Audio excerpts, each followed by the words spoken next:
I went back and forth on whether to retake it or not. Right now, my score gets me into the schools that I'm applying to here in Illinois, and it's kind of above their range or in the middle of it.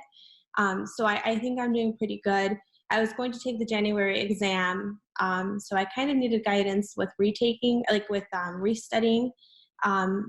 But I did decide yesterday or a few days ago not to retake it, and I'm just going to apply with my score.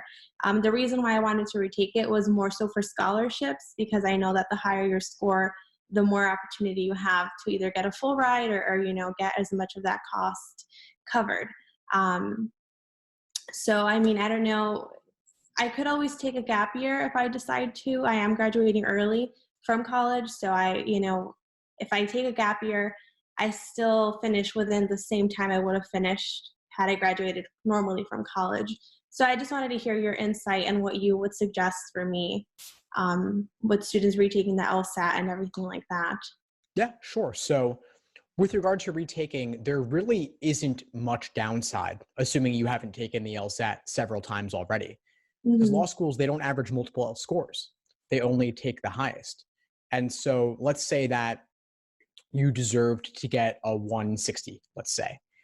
On test day, you might get 160 exactly. You might get 157, or you might get 163. There's a margin of error of 3.5 points on either end.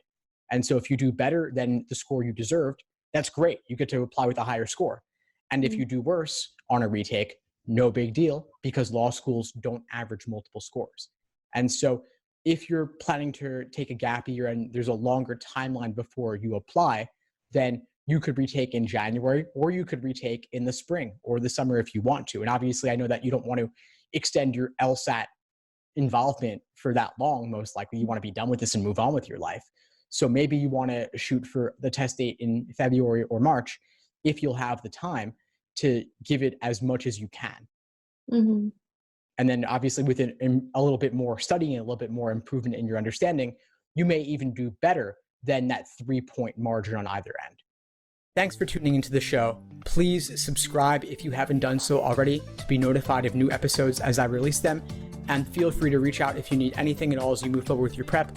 I'm happy to help however I can. In the meantime, I wish you all the best and take care.